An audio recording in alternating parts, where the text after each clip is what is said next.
Welcome to the Shelter FootyCast. Will Schofield, Mark fucking Reddings.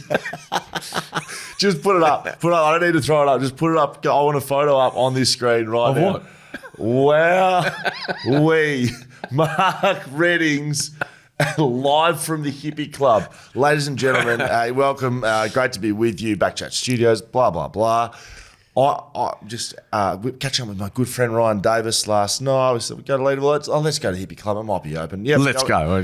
Go into the Hippie Club, minding my own business, and lo and behold, holding up a corner of the Hippie Club by himself. No, Mark Reddings. Hello, mate. Hello, Schoey. No, I was with the WAFL Grand Final. I've called my last game for the season, so it was a nice night. And just the inaugural trip to Hippie Club, was it? Yeah, once in a year, but it was a bit of fun. We walked in, Trent Cooper and I, with about three other people there. We thought we've made a bad call here. We'd been to East Perth, just had console with them after losing the GF, and then we landed there about midnight, and then I left. And then I did radio this morning, and my wife quite rightly said, "You're not driving." Is that right? Yep. So she said, "You're not probably up to the task," and double demerits, William. And so she drove me to work. I've got an Uber here, and I've got to somehow walk home. For once, you and I are in the same basket. Both our wives. What are you doing? Get home at blah blah. Oh yeah, it's great, mate. Great to be with you. It was great to be with you last night. Look at this. I mean, if you've seen a better picture than this, it's a very nice picture. Actually. Yeah, we were amongst our constituents. Our fans. I did. There was a few Shelter FootyCast fans out there. I did maybe think about texting Jaden and saying, mate, can we just do the podcast here? We'll do this live now. We don't have to get up early in the morning. Oh. All right, let's get into some news, Skeeter. The final is coming up September 28th, Subiaco Oval. That'll be happening, of course. And Cisco is at Shelter Brewing. That's on Friday, 8th of November. The Jack Buckley medal tonight. I'll be back at the Leadable Hotel. You are an absolute victim. Yeah. Well, you're coming. Well, I do have to drop my daughters off at the airport tonight, so we'll see. What time? Well, I've got a midnight flight, so but I'm not like you. I can't keep going drinking every day. Well, I've locked you in as introducing us up onto stage. So the Jack Buckley medal tonight, live from the Leadable Hotel. If you don't have anything to do, it's a public holiday. Get down to the Leadable Hotel. There's going to be a big crew down there. Skeeter's coming. Hammer will be there. He'll still be... Hammer will be there. We're going to get into that as well, Skeeter. Very, very good stuff. All right, let's get moving. Let's get into the footy. Can we start with the WAFL Grand Final? Because I was there and watched that one and you called it. Can we start with the WAFL Grand Final? Absolutely. Let's start with the fact I'm calling the Colts Grand Final on TV and I get a text from Will Schofield going, "Can you sort me a parking pass?" I'm thinking... What, either got people ringing me for tickets to, whatever, and then go, "Can you get me a parking pass?" Actually, that's not in my repertoire. So did you not have one? Well, I had one for myself, but I don't sort of just collect them like it's not like Was it a digital copy? No, I get little hang things. Anyway, I said, "Schoey, no, I don't." So you might have to just source your own for one. So given I got you the four, or my white daughter get you for the ticket. Anyway, yeah, I was going to say you didn't do anything for me, mate. That was your daughter once again. No, it was a good grand final. Peel, really good. Can't take much away from them. I suppose it begs a question when you look at what they had in terms of personnel against East Perth. East Perth fumbled and they missed their moments. So, yeah. I know that'll be the narrative. The narrative would be, well... Is 12 AFL listed players too many? That's the question. Well, they win against Claremont in the last kick of the day. Yeah, so they should have been beaten in the final there. I think East Perth had their chances and didn't play as well as they probably would have liked. Like, I don't think East Perth played very well. Yeah. So for mine, I don't think the separation was the quality of AFL talent. No, my honest opinion, it can't not be a factor, but it's not the decisive factor. Does that make sense? Like having 11 players of that quality, professional players, it can't just disregard that and say, and people can't say, that's not a factor. But it's also not the total reason why they won. And, it was a decent grand final. It was the tackling pressure was enormous. You admit that. I actually thought the umpiring was the best I saw all weekend. It was really good. I watched both prelim finals in the AFL. I thought the WAFL umpiring was better. It was. There was a couple of the dump tackles, which, you know what? That's contentious. I always arc up about that. But I think you're right. It was terrific. The question now is, with guys like Neil Erasmus, did he win the Simpson? He won the Simpson. Yep. Does he move on? Does he just stick at Fremantle and wait for an opening? Will Brodie, you'd think he's not going to get any more chance at Fremantle. So there's a couple of AFL questions off the back of that. But, yeah, well done to them. I went to East Perth and caught up with a couple of boys there just briefly. Yeah, they were downcast, but they weren't like, I bumped into Broddyhausen straight after the match. I said, mate, how you feeling? He said, you know what? President. Yep. Too good. They were too good for us. So, you know what? That's class. That's how it rolls. And as you said, they knew the rules. They know what's going on. If they beat them, no one talks about this, about the AFL, I just like they lost the first final, Peel. They then win a final in the last kick of the day. It's not like they're sitting on a pedestal above everyone. Yeah, it's true. And they rocked up on game day in the grand final. So why the Eagles? Yeah, anyway. So there's Peel Thunder and West Coast. Their list isn't good enough. That's why. But also, they don't have to be honest with you, they don't have a zone. Blair Bell, Ben Hancock. The local players are a factor. Sizzy, yeah, exactly. All those guys. Yep. So, I agree. It was a good game. 25,000 people there. Bit short, shallow on numbers, but it would have been nice for you to put me maybe not in the sun. I was in the sun all day.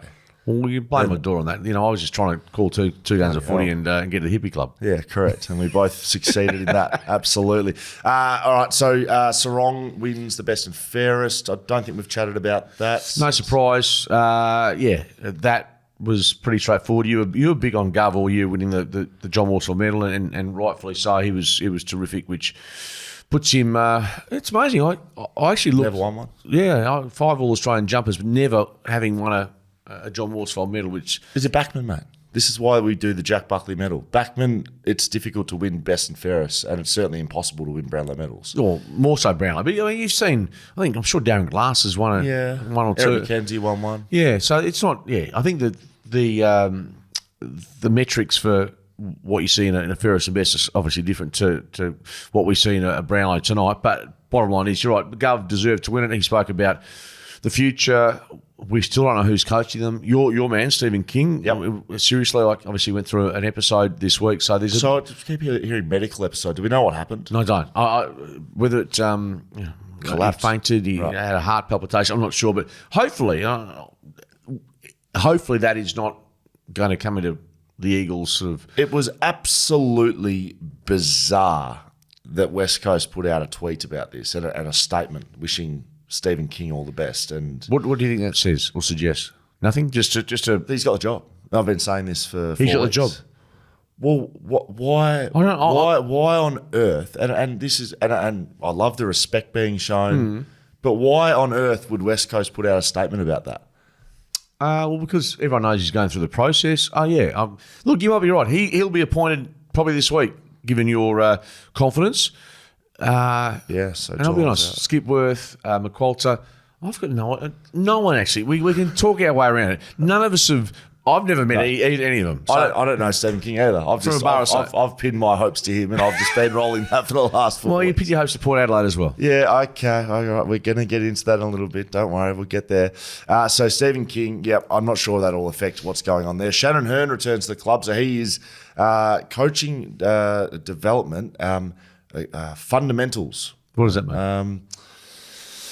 It means it's what he was good at. It was the process that it took to become an AFL player and be a consistent one. So your training routines, your diet, what you do on and off the track. So everything we don't do at the moment. That is right. Absolutely. It's all the 1%ers that you and I have just parked to the side. And you're making your waffle comeback. Yeah, keep going. Yeah. Have we not told everyone? Well, I think we sort of touched on it to our. You know what was disappointing? What? Well, not disappointing. East Perth tall backs were very, very good, actually. Wow. Yeah, and you would have just completely given them a lot of spine down the back, I would have thought. So you don't think I can play waffle next year? I think you can play waffle. I just will get enormous joy out of seeing you and hoping you don't break down. All right, we're going to keep that under wraps. Dangerfield was fined for his dangerous tackle. I thought that was going to be the biggest story of the week if Geelong won. And the fact that he's got fined, I'm very surprised. I thought that was a guaranteed 1 weeker. Yeah, I don't disagree. When he laid the tackle, you thought holding the ball. Then you saw the end of the tackle. You thought free kick, but it was it McCluggage who got to his feet straight away? Yes. Yeah. So he sprung to his feet. You know what? Having said that, if Geelong had won and he'd missed a grand final, I'd be filthy. Yeah, correct. Because I don't like that sort of stuff. And the guy, yeah. So I actually thought, given that Geelong had missed the GF, that he'd get a week or two for that. But yeah, so did I. I thought that was going to happen because of it. Look, I mentioned it off the top with the WAFL umpiring. I thought it was pretty good. I thought the standard of umpiring was poor. And I don't want to bash umpires. It's a brutal game and it's a difficult game and high pressure, all of that. But I thought especially Friday night, they were... Early? Yep, early. They injected themselves into the game. They were blowing the whistle when...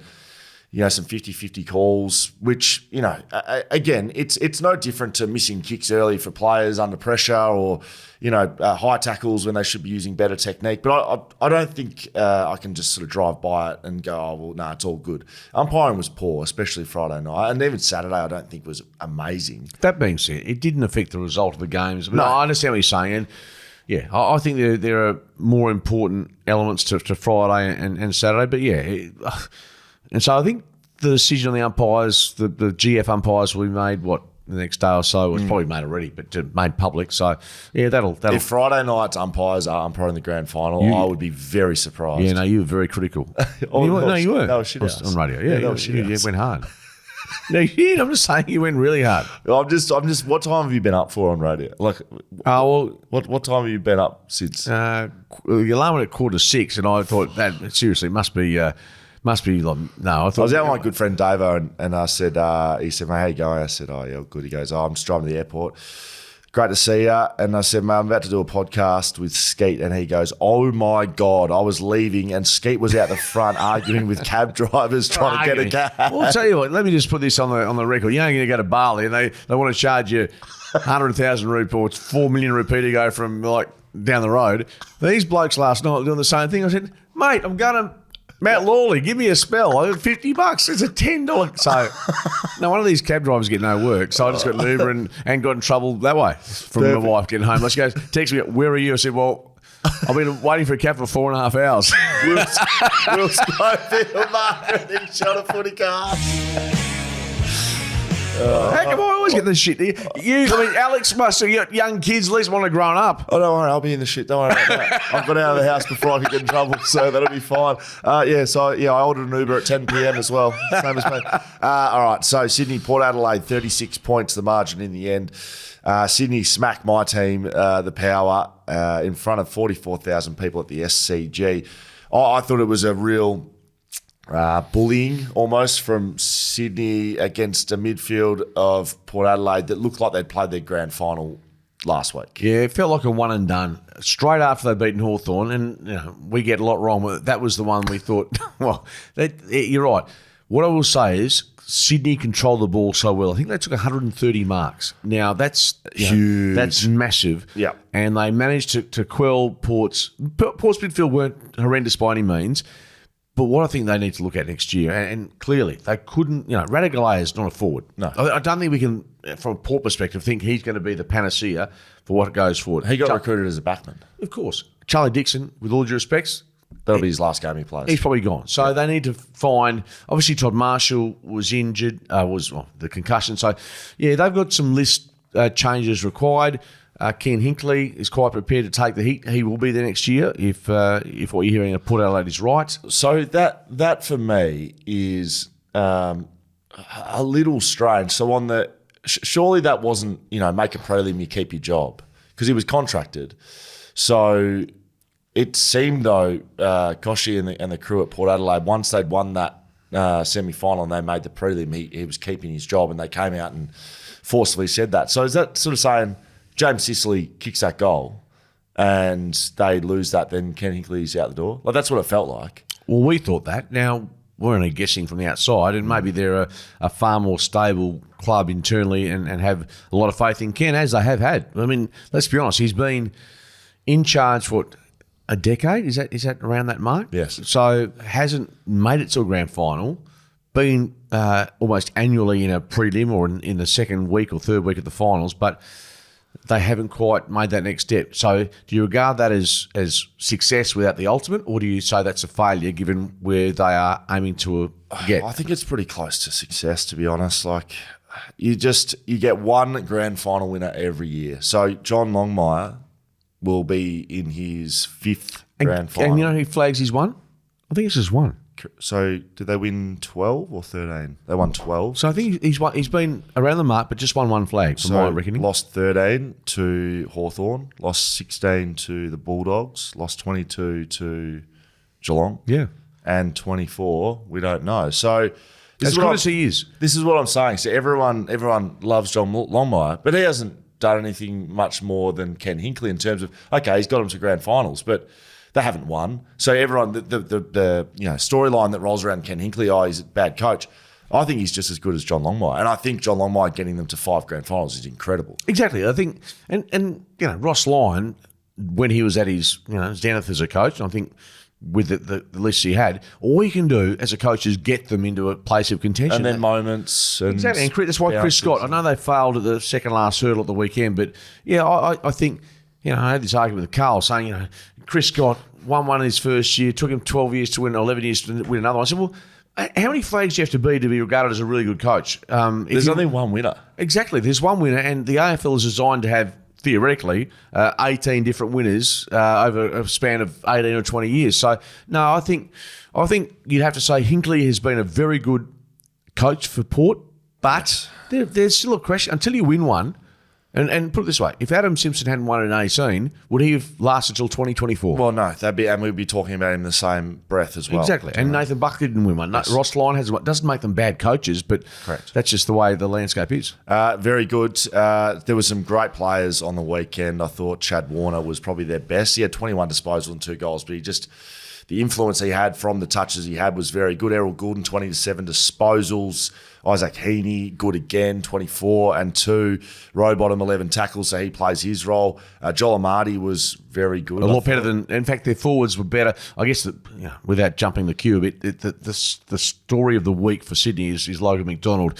You're quite strong in the fact you don't think he'll play because of what that ankle transpired with his he played on, which I think was a smart thing to do from an optics to try and show people that he's right. They thought precautionary. I was driving home and I heard you talk about that. So I think he did what was required to at least keep his name in the conversation. The question is, if he drops out, who comes into the mix, or is it just a case of you can't bring Taylor Adams in as a like for like. That's not going to happen. And Callum Mills again is not the same as that. So they bring in Joel Hamling, like they've got Aaron Francis as a forward. They've got Aaron, he's been playing forward in the VFL. So Aaron Francis, he's never kicked a goal. Joel Hamling, and they got one more that has played footy sort of there before. The thing is with this stuff, and you see it with Freo a lot, they like that structure of having those talls there. Pat Voss came in when it was. We're talking about it as if Logan McDonald's missing. Look. I watched the injury.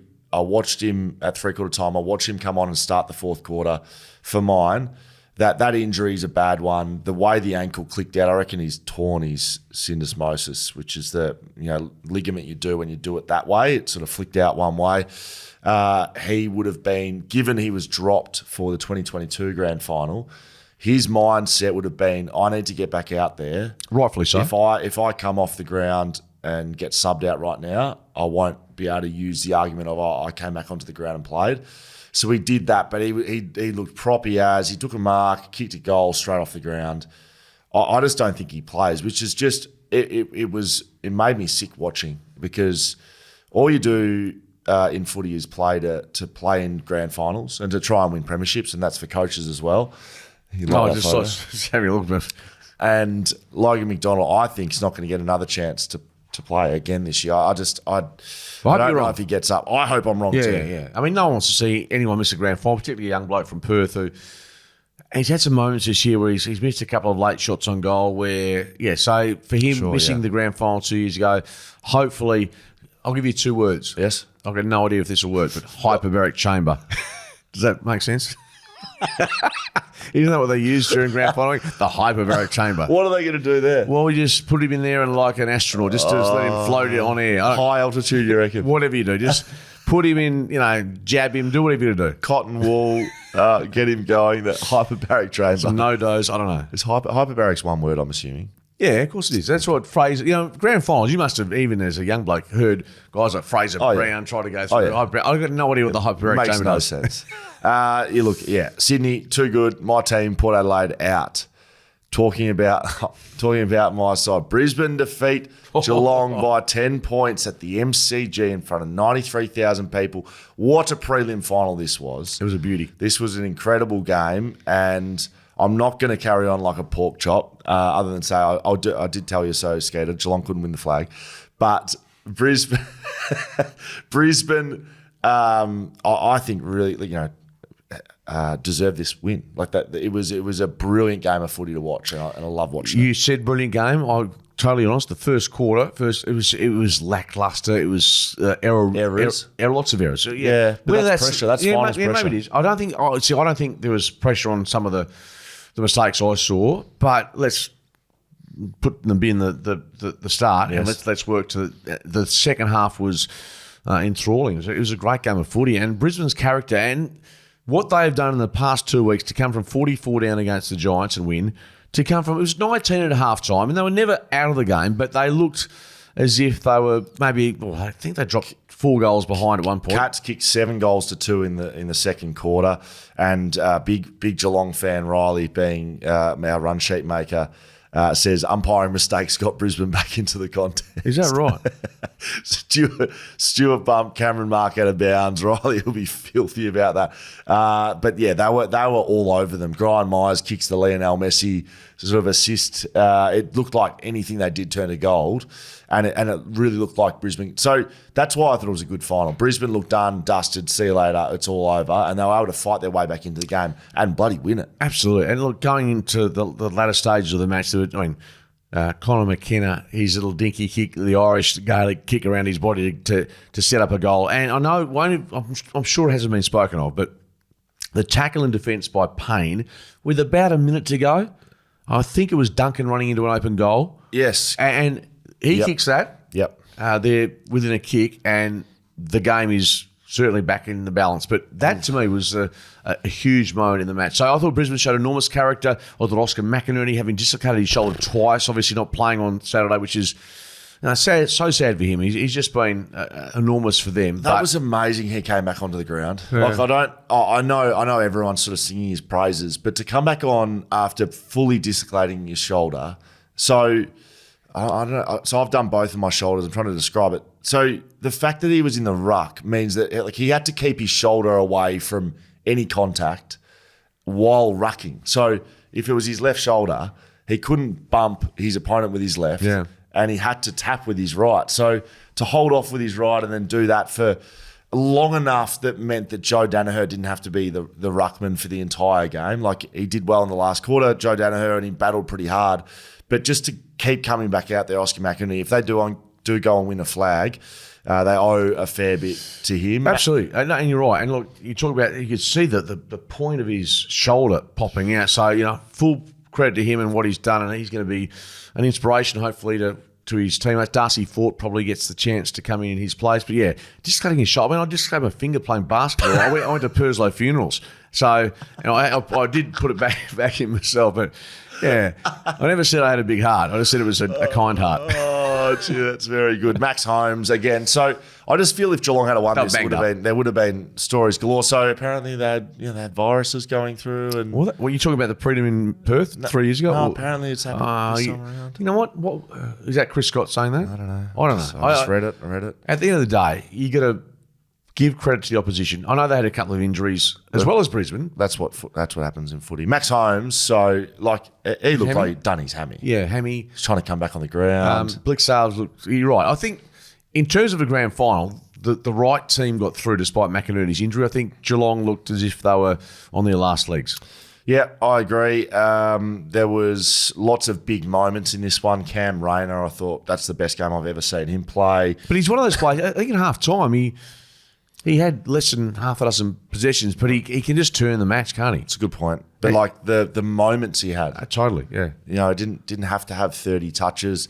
Kel Archie, so played with his brother here at West Coast, to step up. I think he kicked 2 in the last quarter, 4 goals in total.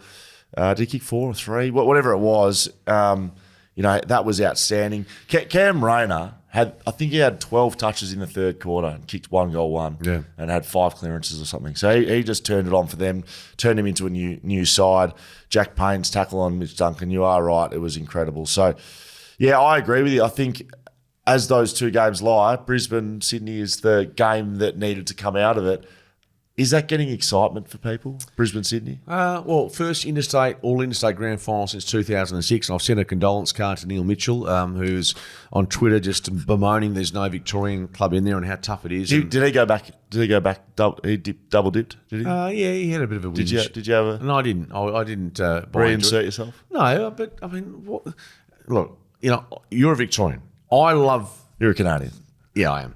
But I love the GF of the MCG, maybe not for the next 40 years, but that being said, Melbourne Grand Final Week's terrific. Has it got the same buzz than, say, if Carlton or Collingwood or rest? There's no question it hasn't. Brisbane and Sydney's not the same buzz. So, yeah, it probably is unusual. I mean, we talked about Eagles, Sydney, 206. Port Adelaide played Brisbane. Yeah, it's a bit different. I'm not sure who the locals will barrack for, to be honest. I'm not sure who maybe Brisbane, because Sydney's been around the mark. And Brisbane haven't won one? For a while, yeah. As in a lot of their players haven't won a premiership. Yeah. Josh Dunkley's the only premiership player on that side. Yeah, so, a strange week, but bottom line is Sydney, the best team during the home and away season, had the good run in the finals in terms of getting into the finals the easiest. But Brisbane, coming from eliminator, I think, obviously the Bulldogs did it in 2016, and Brisbane, that their two back halves of the game against the Giants and against the Cats, I just feel I'd love McInerney to be playing. I'd feel a lot more confident on that front. But I've got a soft spot for Chris Fagan, and for him personally, I hope they win. Yeah, I think I'll be supporting them somehow as well. Just a little flag for mine, and this is relevant to our West Australian listeners. I think if you're Fremantle or West Coast, I think you should be going for Sydney, because I think if they win, Warner thinks goodbye. Premiership is to Sydney. Chad Warner comes to either of those clubs, and I think maybe West Coast. I think West Coast. Smokey? I think Sydney win the flag. Chad Warner goes to West Coast this year. I think they're preparing to make a run at Chad Warner before it gets too late, which next year will be. And I think there would be a certain desire from Chad Warner to make his way back over here, and I think a premiership gets it done. Doesn't win a flag, he'll stay. You sound like you're not just talking, and because some of the stuff that comes out of your mouth, I can tell it's just like a thought bubble. This sounds like you've got some information. No, I don't know, Skeeter. I'm not a newsbreaker. You speak to people. Don't downplay. You got contacts, as I do, and I saw you getting past the bouncer, paying no money last night. You got contacts at the big club. But I actually got knocked back. Oh, I went to the front. You got to wear a suit. No, I went to the front. They said go back of the line. I did. Was there a line? Yeah, I got there that early. They were actually trying to drag us in. I thought you were working. They thought you were working behind the bar. Yeah, and they said there was an RSL club down the road. You stupid old bugger. I can't even remember what we're talking about. Chad Warner. Yeah, so you think to West Coast? You think more West Coast than Freo this year? I suppose if Bolton is at Freo, yes, that leaves the door open to. So okay. How many blokes have you seen win a flag and leave the next year? It's rare. Yeah, it is rare. I'm trying to think of the last person who did it. No, it's not many. I mean, because you're with your mates, you won a flag and you go, sorry, boys, I'm out the door. Yeah, that's a good point. So, interesting, but you're right. You might be right. Yeah, we'll see what happens. Skeeter, Will Schofield, Mark Reddings, Shuttle FootyCast. So that's the two prelim finals done and dusted. Brisbane and Sydney Grand Final, both of those sides, the only two remaining. And we have the Brownlow medal tonight, Skeeter. And we're dressed for the occasion, clearly. Yeah. You and I were looking like we wouldn't get in the front door at Crown at the moment. Don't worry about Crown. Come down to the Leadville Hotel. If you don't have any plans, get down there, get your tux on, get your arseless chaps on, and get down to the Leadville Hotel. You can get your tickets at backchatstudios.com.au for the BackChat Backman of the Year, the Jack Buckley medal. I think there's going to be over 300 people down there. Oh, really? Yeah, it's going to be a bit of a show. It's a big day for you. So I know you're one of your guests, Hamish Brayshaw, was going to the shoe today for a hit out with the boys. I've told him just to keep it. Oh, mate, good luck. No, just keep it. I just need to hear his voice. I don't really. It doesn't need to be sober. Just just in line of some I've been description. banned from Leederville for the next 24 Have hours. you? Yeah. 24 hours? Yeah, by Victoria, my wife. She's put a 24-hour ban. What's that going to do? So is she going overseas as well? She's going on Thursday. Why is it a separate? Well, because long story short, short, deals. long story short, because it's grand final week, I said, well, I really should hang around for a bit of the grand final week for radio and obviously the podcast on Thursday, and then. Oh, so you're staying here so you can do the Shuttle FootyCast? Yeah, is that right? Yeah, so you're a good I'm man. paying extra $3,000 for my airfare to get $12 to work for you. So your daughter's leaving today. Chicago. I'm actually worried. What? Trust me, when your boys are old enough to travel by them, this is their first overseas trip How old ever. are they? They're 23. Yeah, that's right. You're 100% right. But when you have a kid, when yours are old enough, you go. You always worry about your kids, as you know, Schoey. Well, do they know you were at EB Club last night?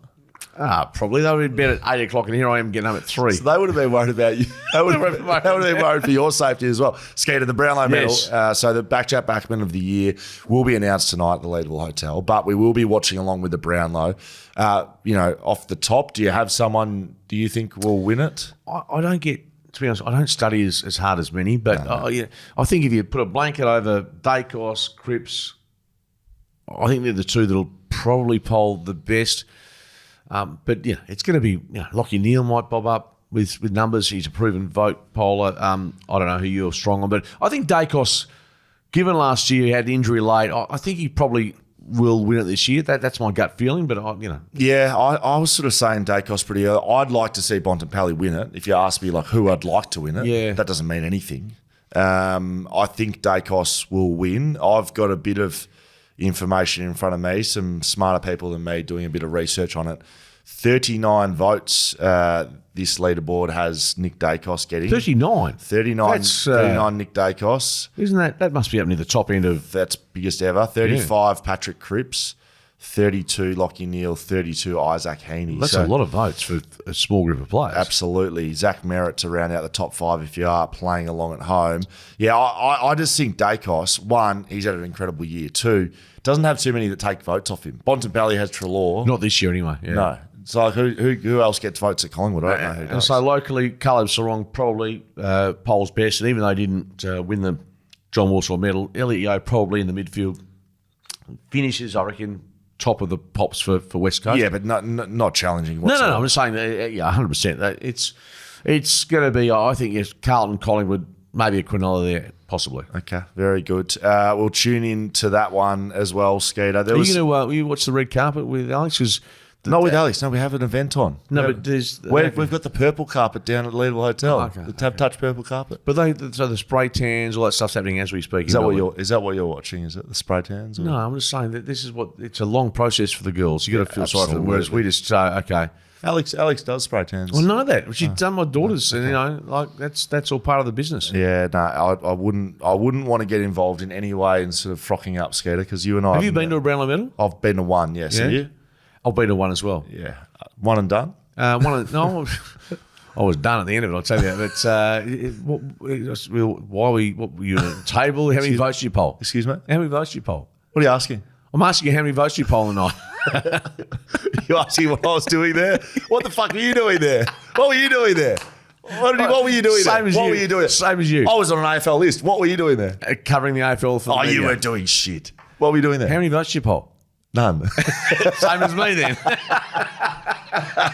Oh, that's very good. Oh, well, I got one vote my whole career. Sorry, I didn't get invites to the Brownlow every year. Sorry about that. But answer my question. What were you doing? I'm working in the media from time to time over 30 years. So, yeah, I was invited. I went. I saw. I conquered. How much are you going to sleep today? Are you going to go to bed today? Well, it depends. If Victoria's on the on the patrol, public holiday, so she'll be walking the hallways. Yeah, and the girls are leaving today, so there's a stress factor. So if I can just find a little, a kip at something. Will you get a kip?